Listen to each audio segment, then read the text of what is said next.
So today's podcast, we are featuring the incredible Shane Dennis. And basically, he's a guy who, he ditched the traditional 9 to 5 and he did it to embark on basically a journey that he's been on now for a few years, it sounds like. And in this journey, basically, he's, sold everything he owned, sold his house, and basically hit the open road with an adventurous spirit that he still has right now. Kind of along the way, he's been building out bus, right? Other vans and things like that. And man, he's super talented. I really wanted to have him on to pick his brain about, I don't know if he refers to it as van life, but that's kind of like what the phrase is around here. And kind of talk to him about building vans and stuff like that. So welcome to the podcast, Shane. How's it going?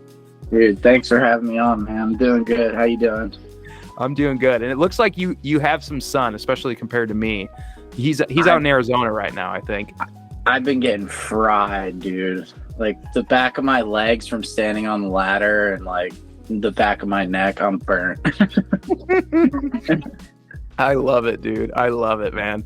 Yeah, it's pretty, as you know, well, you've been around in the Pacific Northwest, and this wasn't even going to be my first question, but this is a kind of a good segue. I know one of the places that you really love in the Pacific Northwest is Bend, and that's almost kind of been your home base as you've had this kind of nomadic lifestyle.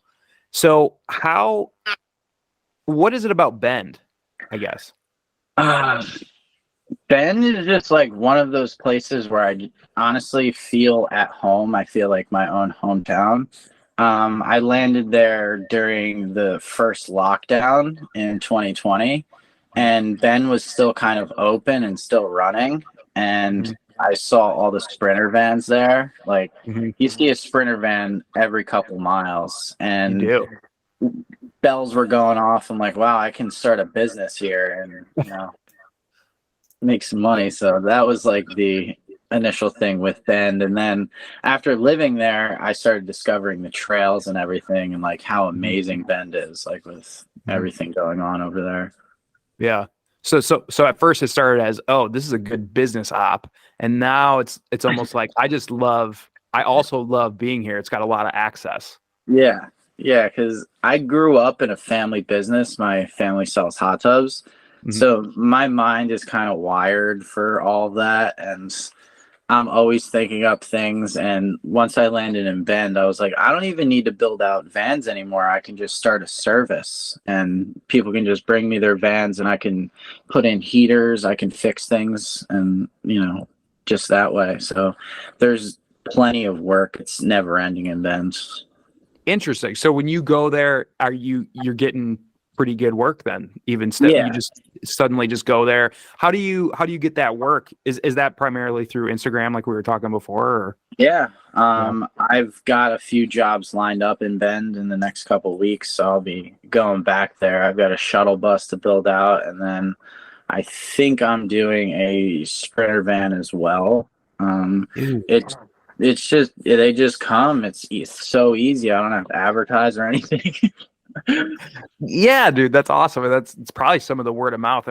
If you look at some of his stuff on his Instagram page that he shares, like I was telling him before, man, you do some amazing work on those rigs, and it's kind of like, it's not a skill that you see every day, I guess. To me, I'm very challenged when it comes to that type of work, even though my dad's a carpenter, like owned his own business. I just was never that good with it. And so what was it, I guess, for you that has, like, how'd you get into converting bands, stuff like that? Like, was this something that you grew up doing, like building stuff, or what?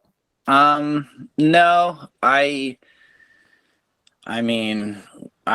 did start taking wood shop when I was in 7th grade, and then I continued until my senior year, and I was actually taking 2 wood shops a day. So I was going in first period and second period, and I was just wood shop back to back.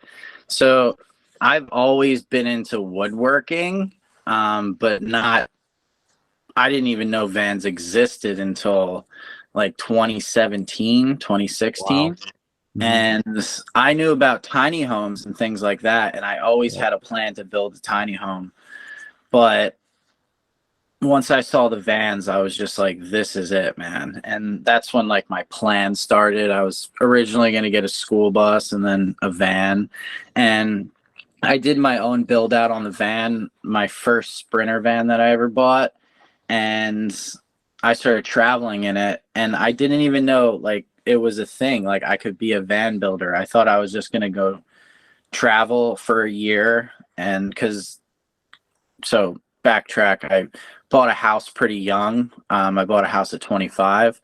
So I was living in the house for 5 years at that point, and then I decided to sell it, and I made some money off of it because I've been living there for 5 years, so I had some equity in the place also.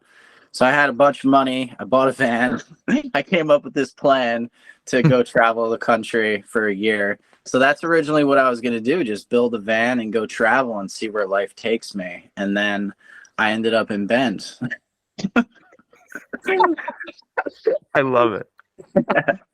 And So I yeah, started my business, Dogwood Conversions, in 2020, and it's been going ever since. Now I'm mobile, obviously. I'm not just stationed at a Bend. I was building in Colorado last month.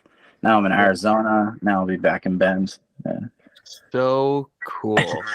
So cool. Okay. So yeah, so you didn't even, I mean, this obviously wasn't a planned thing. No. You sold your house. I'm going to go wherever the wind takes me. And I was literally having a mental breakdown because I turned 30 years old, and I just sold my house, sold all my belongings, and like then I just found myself. Yeah. Interesting. So what was it that inspired you to sell your house in the first place and then go out on that limb? Because that's a pretty scary thing to do for most people. Yeah. So I mean, I'm sure you watched, Into the Wild and all those movies, Wild America and stuff. So I've always had this urge to go out into the world by myself and find out who I really am and what kind of man I am. So I called it my great escape. It was just like always this escape plan that I had in the back of my head. And once I discovered real estate and how much money I could make off of it just by living in the house, over the years, I just had this plan, and I was just slowly building it in the back of my head. And yeah, I just pulled the trigger. I didn't know what was going to happen. I honestly thought I was just going to come home, live with my dad for a little bit again, and then save up some money and then buy another house. But I ended up selling the van that I was in for a good chunk of money, and then that funded my business and my next build and all that stuff. Yeah. Oh, cool. What would you, because there's probably a lot of people that are in a similar position to where you were, where they've had this in their head for quite a while. They want to do something like this. Yeah. What piece of advice would you give them if they're kind of in that position? I think like the biggest thing is people really care about what other people think of them. If you go and live with your parents at 30 years old, you're embarrassed. You're afraid of what people are going to think. Mm-hmm. So yeah, my advice would be just to not worry about what other people are doing and do whatever you have to do to make the life you want. I used to have a list of all the bills that I had when I owned a house, and it was like 2 pages long. Now, if I showed you how many bills I pay, it's like 5 or 6. Like there's nothing. So it comes with a lot of sacrifice, getting rid of a lot of stuff. Your TV, cable bills, I'm not living luxuriously. I am kind of living on the floor right now. So I'm doing everything that I have to make this lifestyle possible. So yeah, it would just be, don't care what other people think about you, or, the little voices in your head, and just do whatever you have to make it happen. I love that, dude. That's super inspiring. So yeah, I mean, and you're right. I think a lot of people, I mean, myself included, can be sometimes, but I think not getting caught up in that is almost a superpower. Yeah. Yeah. What are, yeah, go ahead. It's tough. Yeah. Yeah. What would you say are like some of the biggest like challenges when, I guess two things. Okay, two questions here. What are the biggest challenges when you start the transition into that lifestyle? And then what are the like the biggest, maybe the bigger challenges you're facing now? Because I'm sure they've changed from you Yeah. know, what was it, 2020 or around that area where you first started getting into it to now, you're probably having different challenges. Yeah, yeah. So my biggest thing is accepting failures. I'm not the kind of person that is good at failing. I don't like to fail. And in the beginning of my business, it was, skyrocketing. I was turning down clients like daily. And then there was this point where no clients were coming in, no builds were coming in, and I'm just struggling for money. And getting through those times, oh man. Oh, just there's light at the end of the tunnel if you just hold on a little bit longer. I promise.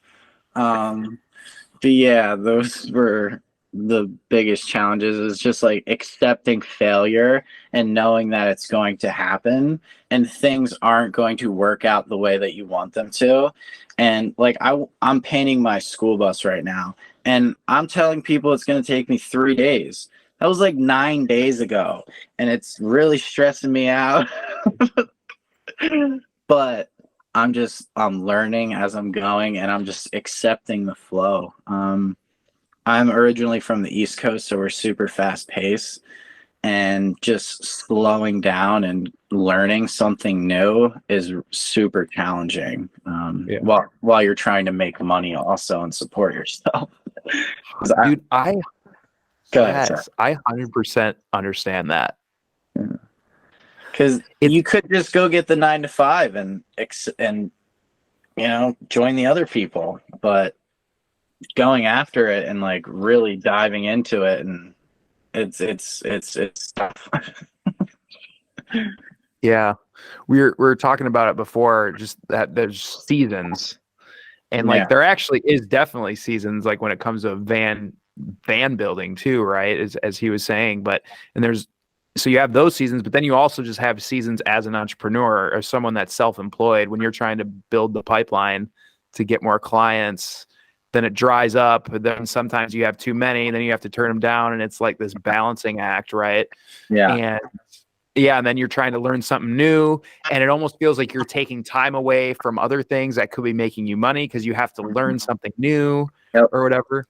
Yeah. Yeah. Just a giant balancing act. Well, one video I remember of you, it was a few months ago. And this was a very compelling video, dude. I think you should re-add it. I loved it. It was you sitting in the front seat of your bus, Mm-hmm. and you had just been working on trying to get it started. Oh, dude, that was a big moment.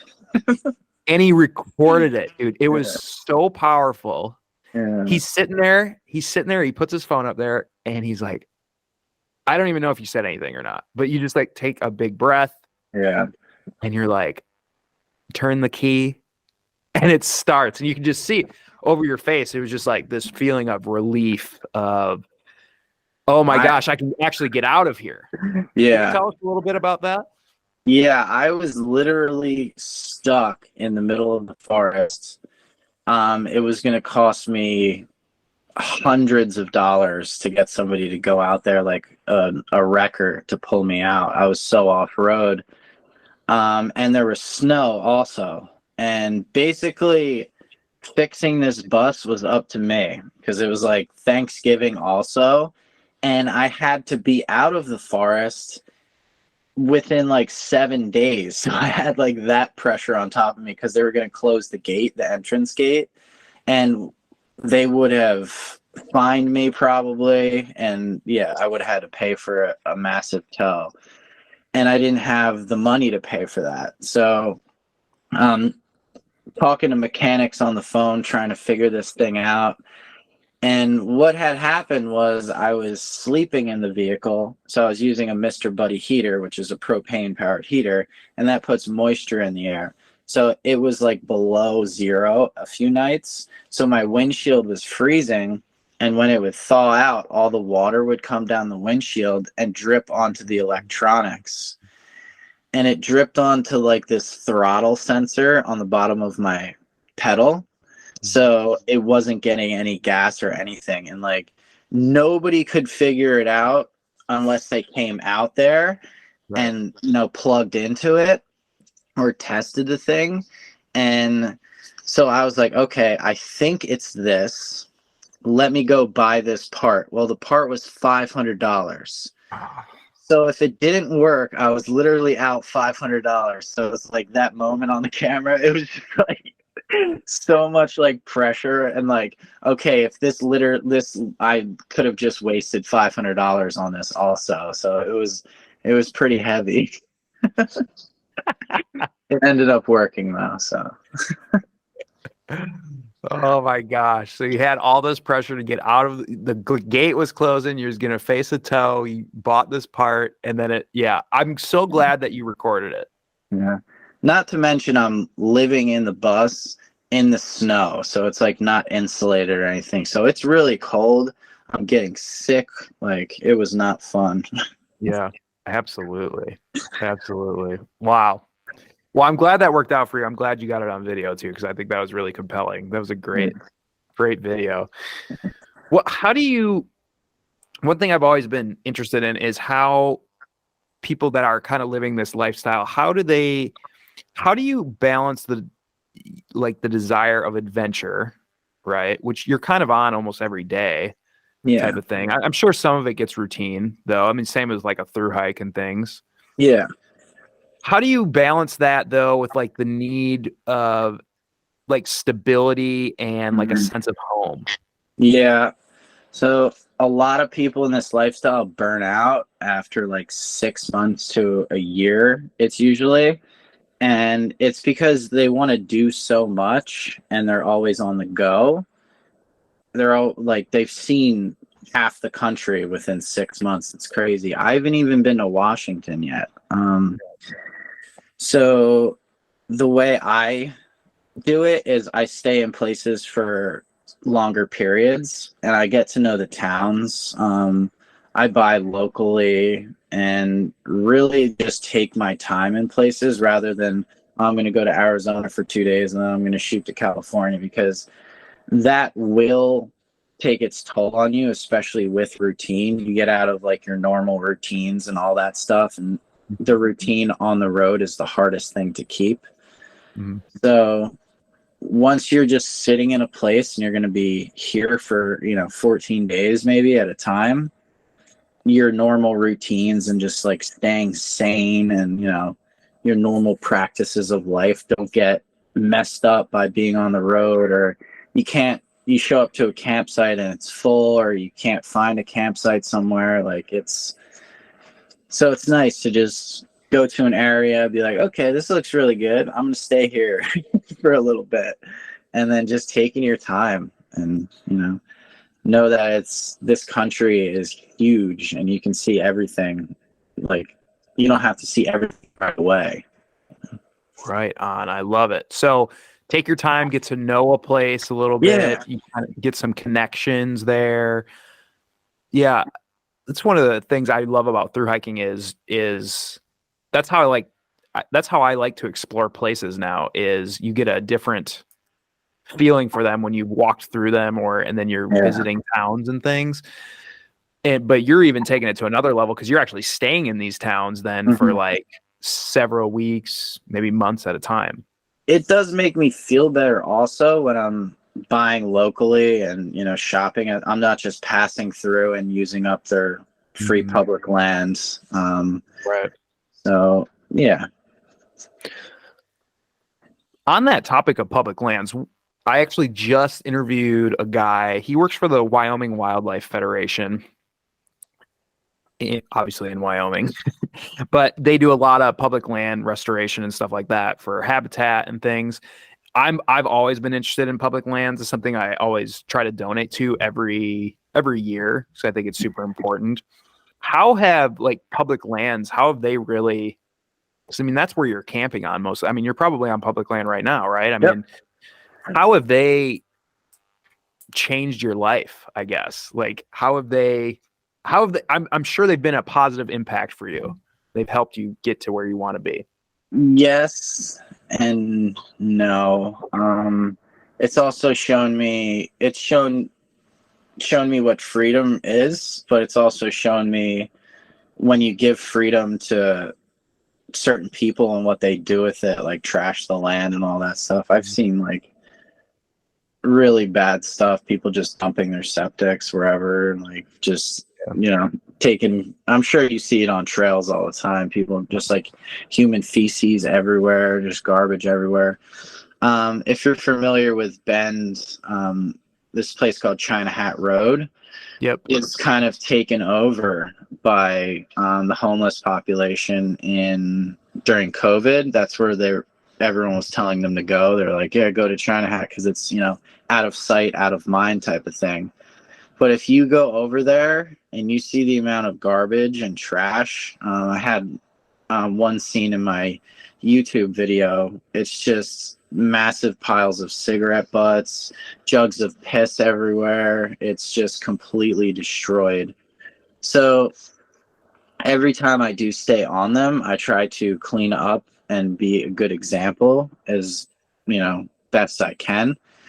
But I don't see all of these public lands being open in the next decade or two, just because of the rate and how Interesting. people are just destroying them. So I do see a shelf life also for my style and living like this. It's going to be way different in the next couple of years because you're already seeing places close down. They just tried to close down Phil's Trailhead in Bend, Oregon. So they actually might close it down. They closed down the campsites across from Widgie Golf Course in Bend. So slowly places are just closing and closing. So I still try to do my part, but they're not going to last long. What are they closing them for? Just are they closing them to clean them up and then reopen, or they close them indefinitely?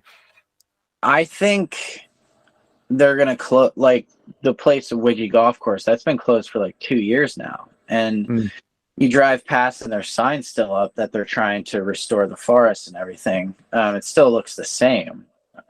So I don't know how much of an impact it's going to make, or if they need to close, how it would need years for those sites to grow back. Yeah. Interesting. Yeah, that's super sad. I have seen it quite a bit, mostly here in Oregon when you're out on some different type of national forest or BLM type land. Yeah, it's pretty scary. It can be pretty scary. Really. Yeah. You don't really know who you're going to come across. No. No. A guy tried to break into my bus off of Phil's Trailhead last season in like November. What happened with that? He couldn't get in, and he tried to steal a trailer down the road, and then he was caught, but he got away. Dude, that's one thing that I've always wondered about people that are in vans and things like that. You have a lot of these belongings in your thing, right? The vehicle. And it's not like vehicle break-ins are uncommon, especially if you go up to Seattle and stuff. Yeah. Super common up there. Yeah. Are you ever worried that someone's just going to throw a brick through your thing and like steal all your shit? Dude, I literally have a $3,000 air conditioner, 12 volt, just sitting right here. Somebody could just break into my van and just take. Yeah, you're at the mercy. I took a call like a week or two ago with a client, and he was talking about a build, and he was talking about insurance and all that stuff, and I was like, yeah, you kind of just have to roll the dice with this lifestyle. You can take precautions, you can put security systems in here. The best security system to have is a dog, 100%. Interesting. But right now I'm parked up with friends, so we have this big circle going on. And to get down my road, you have to pass all these people that we know. So for somebody to, if I need to go to like Home Depot or something like that, like my neighbor is going to watch my bus. If he leaves, I'm going to watch his bus. So we kind of work as a community to keep our things safe. Just kind of rolling by yourself and doing things solo doesn't seem to work in this community. You can do it, but I mean, I would say the same thing as with like hiking and stuff, like through hiking, like people get you through it. But yeah, teamwork. Dude, it's just like, dude, so true. And I feel like a lot of times, so you mentioned what's the movie where the guy goes to Alaska and then he ends up dying? That's Wild. Into the Wild, isn't it? Into the Wild. Yeah. And what did that guy do? Yeah. Went by himself. He didn't. Yeah. He didn't do the. Yeah. Exactly. That's what happens to you. No, you're totally right. I mean, and you always like it's a very romantic thing to think, oh, I'm gonna do all this by myself. Blah blah blah blah blah. Honestly, I actually do like doing through hikes by myself, but the reason I like doing them solo is because I can meet up with people along the trail and I don't feel like I'm married to somebody that's my partner that I have to stick with, hand and foot the entire length of the trail. Yeah, exactly. We do the same thing. Like somebody across the way from me, he left a few days ago and now we have a new person there. She'll stay a few days and go, and whatever happens to my neighbor is, I'll probably see him down the road somewhere. Exactly. But that's really good tips though, to kind of run with a crew, some kind of a crew that you vetted, you trust. Yeah. You can watch your stuff. Yeah. It's important. The first year I kind of traveled alone because it was during the lockdown and COVID and all that. And yeah, like you pull up to a really cool hot springs and you leave all of your stuff in your van and you go and walk to the hot springs. Like somebody could easily just break in and take all your stuff. And just because you wanted to enjoy nature, it's just part of the lifestyle. Right. Yeah, I suppose that's one of the bigger drawbacks is your house is basically free to get stolen from at any time. Yeah. Yeah, to steal this though would be very difficult for somebody, especially my type of vehicle, because you need to let it warm up and idle and stuff. Like you couldn't move it for like the first 2 or 3 minutes. No, I think I'd be pretty intimidated to try to drive a bus to be or like good luck trying to freaking hide that from the police. Yeah, exactly. Like what's it look like? Exactly. Oh my gosh, that's so funny. What are your future plans then with as far as this lifestyle? Like, do you think you're going to do it for another decade or as long as it lasts? Like, what's your plans with it? I don't really have a plan. Honestly, I've been trying not to live that way. I've just been going with the flow and opportunities have come up. I had the opportunity to be on a TV show called Gutted, and I wouldn't have been able to do that if I got like a warehouse and settled down somewhere and started taking in clients. So I'm really just kind of exploring and seeing where it takes me.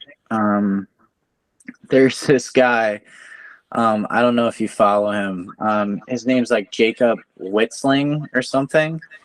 He's basically like dating like Sarah Underwood, that like really famous model. Right. And this guy just gets to build these amazing places with her, like these amazing cabins and like Airbnb places and stuff. And like, so like that would be my dream life is to live Jacob's life.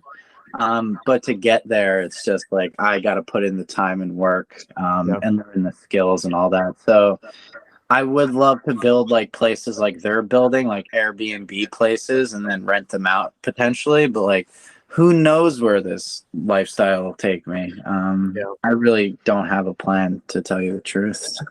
Yeah, you're not putting. I mean, I guess to put yourself or to make a plan would be kind of putting yourself in a box, which is pretty much the antithesis of what you're doing right now.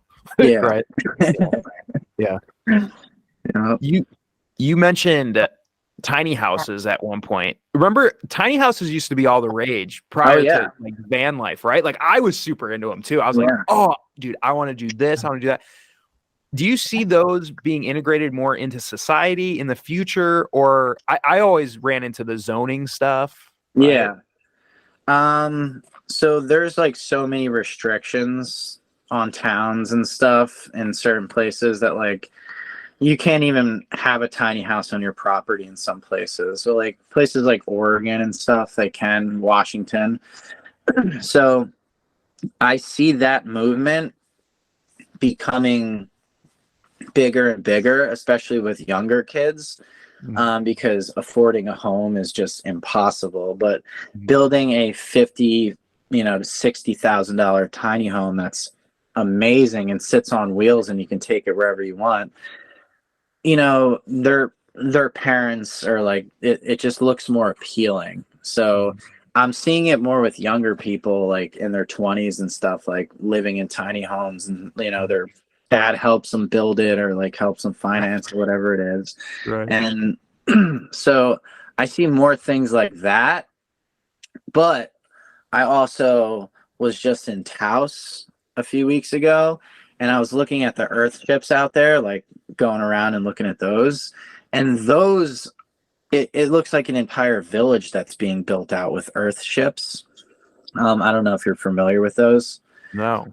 They're basically like these homes that are built into the ground, and they use like recycled tires and bottles and stuff like that. And basically it heats itself, and like you grow food inside and everything, and like your poop is used for like compost, and everything is just like self-sustained in there. Dang. And that's kind of the route that I'm going to start to go. I think as far as buying a property off grid and then putting an earthship on it, I think it's a lot better of an idea than putting a tiny home on. But if you're doing Airbnbs and stuff like that, then like I understand. I was visiting an Airbnb property a few weeks ago, and they had shipping containers. They had really cool places all built, and it was like this little community, and you can go rent an Airbnb for a night or two. But the earth ships, I see taking more of a lift off in the next few years. I've seen more people on podcasts talking about them in the past couple months. So I would say like I see myself shifting in that direction, and that is definitely going to, tiny homes will always be there, but there's too many restrictions on them. And yeah. Crazy that there's less restrictions on an earth ship. Depends where you're at also with that. But as far as like an investment goes, like I don't see people buying property in like like Taos and just putting a tiny home on it, and just I see them looking more into like earth ships and stuff like that. So that's what I was leaning towards. Yeah. No, it's a very interesting. I've never heard of them, and I need to look them up. That sounds very interesting. I've heard it. Taos looks really cool too. I mean, it looks like a very idyllic scene to have that in. Yeah, and as far as like me sustaining my business, anybody can really build a tiny home, but to build an earth ship, I feel like you have to have first a passion for it. You have to really love it, and it takes like a few years to learn all that stuff. So that would be like where I would see myself versus tiny homes, as far as lasting with my business also. Because so it's, to live off grid and be self-sustainable is very appealing these days. And you have people who have a lot of money, but they don't know the skills to build these things. So I come along and I build these structures for them, just like I'm doing with the buses and vans. Exactly. Yeah, exactly. Yeah. Well, how can people, if they want to, they have a van, they want to get some work done on it, how can they contact you? Probably through my Instagram. I'm not really great at checking emails. You can book a call through my website and talk to me for an hour, which is dogwoodconversions.com. But yeah, right now I'm just kind of, if you're not in the area where I'm at, you're kind of out of luck. That's right. He's a hot commodity, dang it. That's right. Yeah. So basically, yeah. So if like, yeah, so you'd have to kind of get like a lot of work in one area to go there and do it. Or you then, Yeah. is that how you do it? Yeah. Or if somebody had a property that, and they're like, hey, you know, you can come build out on my property, I would do that also. Yeah. Right. But yeah, I need to have public land also to do my build. So it's Right. a little tricky right now. Right on. Until I buy my own property. Right. Right. Well, awesome, dude. Well, you are, yes, very inspiring to people like me that are that find that lifestyle very enticing, you know, especially as, because I'm more hiker trash anyway. I can see myself kind of, you know, trending that way. But yeah, man, I appreciate you taking time out of your day. Obviously, you're working on the bus. He's got the bus in the background if people are just listening to this. Yeah. And so, yeah, I appreciate that, man. And I'm going to leave all your links in the show notes on YouTube and Spotify. Yeah. And is there anything you want to say before we jump off here? Yeah, dude. Thanks for having me on, man. I appreciate it. Yeah. I've been watching your journey for like the past like 2, almost 3 years now. And dude, you're killing it. Thanks. I appreciate you, dude. Yeah, it's just like you said with the van and the bus and everything. It's an up and down thing. Yeah. And it is like a thing of, it really is like endurance. It's like a mental endurance type of thing, right? And thankfully I've done a lot of endurance activities where I see the relationships between each thing now.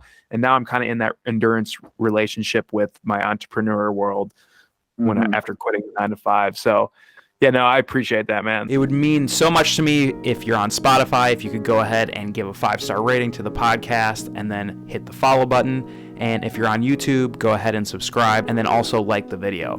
Thank you so much for listening, and we'll see you for the next episode.